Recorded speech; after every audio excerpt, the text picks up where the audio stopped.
ஆந்திராவில் மனைவியின் கழுத்தை அறுத்து துடிதுடிக்க கொலை செய்த கணவன் போலீசாரால் கைது செய்யப்பட்டுள்ளார்.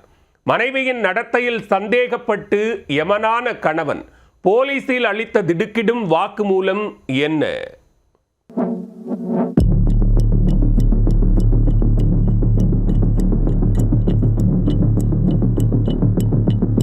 கத்தரிக்கோலால் மனைவியின் கழுத்தை அறுத்து கொடூரமாக கொலை செய்த கணவன் மனைவியின் நடத்தையில் சந்தேகப்பட்டு உயிரை காவு வாங்கிய பயங்கரம்.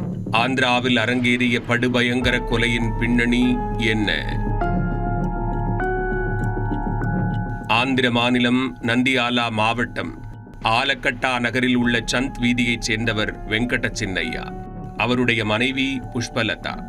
இருவருக்கும் கடந்த 6 ஆண்டுகளுக்கு முன்பு திருமணம் நடைபெற்று 2 மகள்கள் உள்ளனர். ஆரம்பத்தில் அன்பாக நகர்ந்த இவர்களது குடும்ப வாழ்க்கையில் போக போக விரிசல்கள் விழுந்து கணவன் மனைவிக்குள் அடிக்கடி குடும்ப தகராறு ஏற்பட்டு வந்துள்ளது. காரணம், மனைவியின் நடத்தையில் வெங்கட சின்னையா கடும் சந்தேகம் அடைந்துள்ளார்.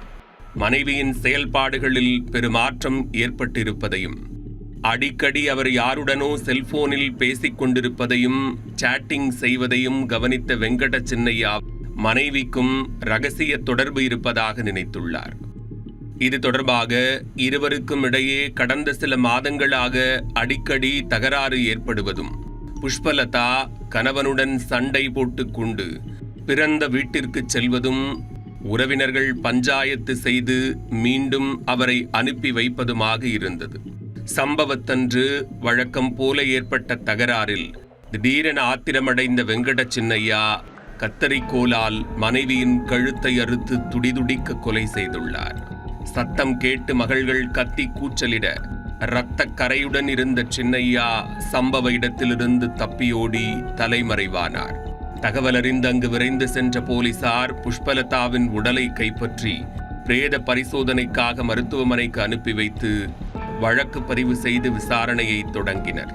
தனிப்படை அமைத்து தப்பியோடி தலைமறைவாக இருந்த வெங்கட சின்னையாவை கைது செய்து மனைவியை கொலை செய்தது ஏன் என விசாரணை நடத்தி பின்னர் சிறையில் அடைத்துள்ளனர்.